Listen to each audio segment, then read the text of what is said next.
Darling, you send me, I know you send me, darling, you send me, I know. Architecture is an ever-changing topic in South Australia, and we are always trying to improve our infrastructure to keep up with other states and make our city appear as good as possible. But how are Adelaide's building projects really catering for the future? So architecture for me, architecture and design is really the creation of environments that service different functions. The middle school was in Nichols Wing, and when I was in there, it was still very much a Victorian classroom block. Timber floors, small desks in rows facing a big blackboard. Australia holds the second largest amount of heritage listed buildings in the world, and 27% of the buildings in Australia are heritage listed.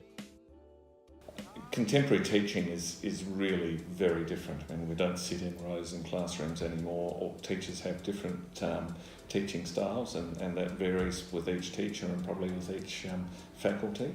And students learn in different ways too, and so the ability to design the classroom layout individually for each teacher makes a big difference to the way the students learn. I think the openness of the rooms, the lightness and probably the airiness are significantly better than the old building too. Over the past few years in Adelaide, our building projects have been changing dramatically, from older styles to newer and more modern designs. There's a series of scholars in the field of architecture who really believed that modernism and modern architecture's role was to be more concerned with function, and they believed that function was the driver of form. So the buildings that they created really looked at bringing the building to its purest form. It's not just about learning environment here, it's also about all the technology changes that have happened since those days. It's all of the kind of new ways of thinking about what buildings can do in terms of how buildings can perhaps not just be a barrier and it's all internal, so you walk in a door, you move into it, and you are very structured in how you use the building. With people living longer, we are seeing an increased amount of people moving into nursing homes. And today's nursing homes are coming up with some clever ways to deal with the struggles this presents. As part of our dementia way, I think the building is split into 3 levels: city, beach and hills. And as you go through the building, all the floors are actually themed both in colour and objects that actually give you that feel. So again, pick up an island, the layer house, symbol of the leaf, which is on there. And then we've created what we call memory wayfinding. And you'll see when we go inside that this theme is on the wall there, so that's also, they're all different, as in they're unique to each house. Each house. So this is your home. You get out that lift and you wanted to travel down to level 1 or ground floor cafe, you will find your way back up without your name on the door somewhere, because this is all about what you remember. Okay, so these units were built in Hickory in Melbourne and transported over, built in the factory, dropped on the site and built around, the building was built around the pods. They call them pods. They're all the same except different colour schemes. If you look in here, you'll see this basin is designed for dementias.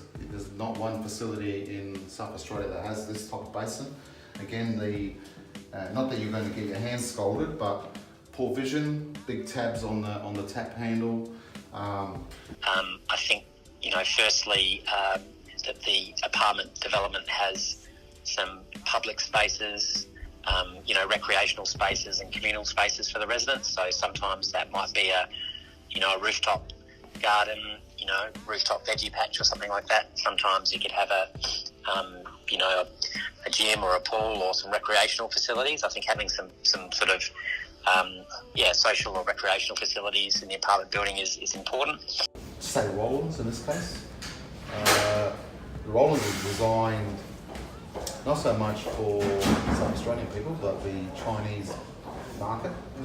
And what attracted the Chinese to buy that apartment is A, it's down a quiet street, it's a dead-end street. 2, the market is across the road, and Chinese love going across the road to the markets and getting fresh veg and putting them up in a wok, and it's just like walk it. So if you look at location, there's one in the city, not necessarily, you know, it's got to be on the main road of King William Street, but in this case it was a boutique. The Rollins had 87 apartments. The Asian market likes small, compact. As long as it's got fresh air, they've got to have a window. There's certain demographics that you got to pitch to. If I take 2 developers I've worked for, one is a Chinese, who was a given that he's done his market research based on a lot of friends he has in Sydney and Melbourne that are pretty wealthy and how they get their stuff up. He used that intel and downgraded to the Adelaide pricing market and took the punt. If I look at the other side, where the true developer in Australia would do, and the company I worked for was even Construct and Multiplex Developments, they actually engage a professional marketing organisation to do analysis of what, depending on the location where we're doing development, or potentially we're going to buy the land, of what is the pool of people that will buy into some sort of project development. Darling, you